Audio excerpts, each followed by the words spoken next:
Hey Divas! As promised, today we're diving into this crucial topic of vocal stamina. And I'm going to be diving deeper in with this one because we're doing a 3-part series. So we can really break it down and you guys can have a chance to send in all your questions I can address and help you along with really building up your vocal stamina.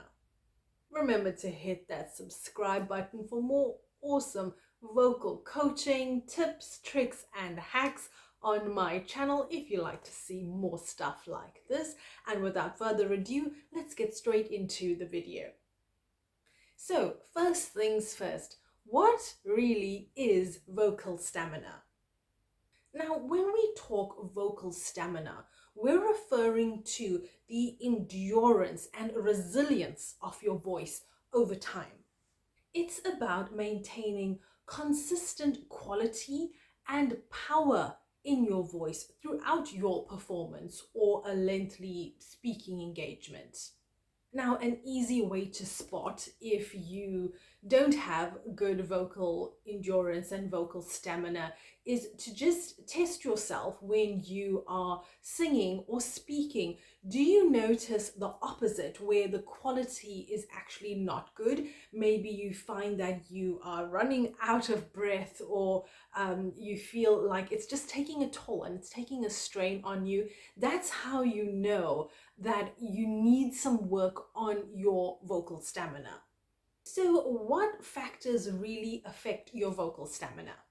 Now, there can be several of these, but just to mention some of the bigger ones, you could look at a big one, I would say, is hydration. So, if you're not properly hydrated throughout the day, another one is your overall health. I've found people that are maybe a bit overweight or just not fit in general can tend to have a bit more of a problem because you're using up so much of air. So overall health and diet, I would say, does play an impact if you're a little bit more onto the unhealthy side. And another very important one to mention is your vocal hygiene. Now, this is quite a broad topic, so for this one, I also want to dive in a bit deeper, and we're going to be talking about that one in the next part. I'm going to do a nice little ASMR style kind of video for you guys, where I can break it down and go a bit more in detail about what exactly is vocal hygiene and how to have good vocal hygiene in general. So stay tuned for that one. That's going to be coming up in part 2. So here are some general tips for enhancing and building up your vocal stamina. Now, first up, the most important one, I would say, is just like how you'd want to stretch your vocal range using different high notes, low notes, different vocal scales that we sing. Think about building up or stretching your vocal stamina in a similar kind of way. If you're an athlete, you know that if you're, for example, running a marathon, you've got to train for that marathon. You can't just go ahead and run it without, being in the gym and exercising and building up your muscles a bit. It's the same thing with your vocals. That is also a muscle that can be stretched, built up, and tweaked. So just like how you would need to train physically, you also need to train your vocals in that way as well. So like how you'd train or you'd stretch your vocals using scales and notes, you can also do a similar thing by building up and stretching your vocal stamina, where you start off and maybe you track your progress. You see you're able to really have good vocal stamina for 5 minutes. The next time you practice, it's 6 and 7, and then you keep on stretching that sort of time frame for building up your vocal endurance and stamina. That is how you can actually stretch your vocal stamina. So to just give you a quick example, years ago when I was attending a different church, I remember that we would do these band practices where it would be so taxing on our vocals. Unfortunately, we didn't have someone musically inclined that was leading. It was just a very small church, and so the pastor would be the one there during band practices, and he'd really push, all with good intention, but not realizing that we were singing for sometimes 3 hours straight. Really difficult songs, really high notes, no breaks in between. That is actually not good. That is actually quite dangerous. It can be dangerous for your vocals. I remember going home after band practice and just being so exhausted, well, with those particular band practices. Not all of them. I've had some really wonderful band practices at other churches, but for this one in particular, I remember I would just feel so strained. My throat would feel dry, and I'd like physically be tired from going for these band practices, because it would just take such a toll. My vocal endurance, and well, everyone else's vocal stamina at that particular time, was not built up to the point where you could sing for that many hours with no break. And I think even someone who is a professional singer and does it for a living knows the importance of that vocal rest and those vocal breaks in between. Unfortunately, it was only later on that I went on to study more into vocal training and see that this is the proper way to do things. So learn from that bad experience of mine and make sure not to push too hard, to just go about it in a more gentle and a more progressive sort of way, when you're gently stretching your endurance to build up your vocal stamina. You can do it gradually over time. That's the best way, I feel, and there really is no hurry.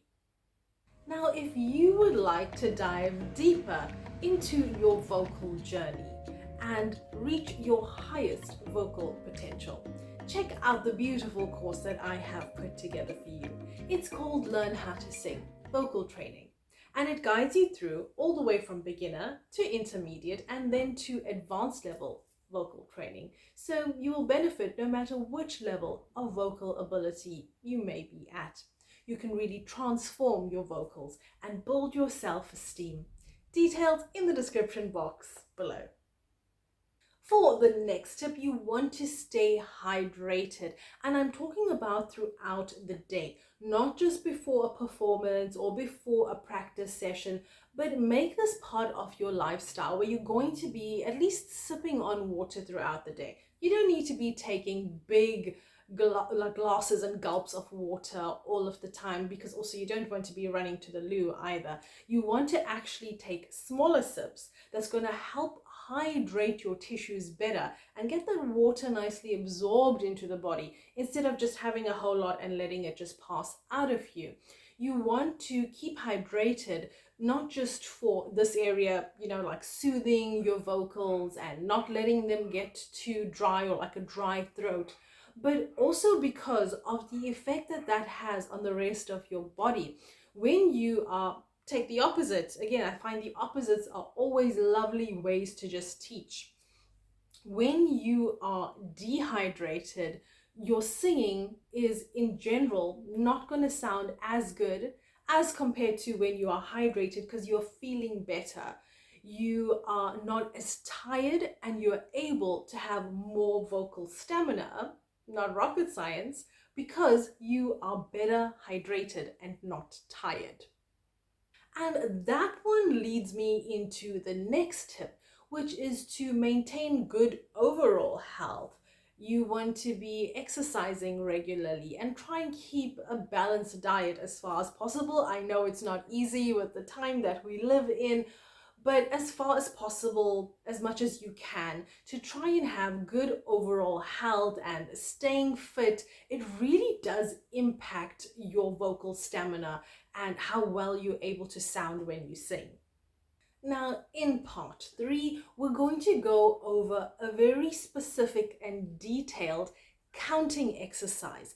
That's going to help you really build up your vocal stamina. It's easy, and we can interchange it with the vocal notes, vocal scales, if you prefer to do singing instead of counting, or if you want to do both. But I find that exercise can be modified to the individual. It can be done on a very advanced level, it can be done on a very beginner friendly level, basically just tweaked to what you need. So stay tuned for that one coming up in part 3.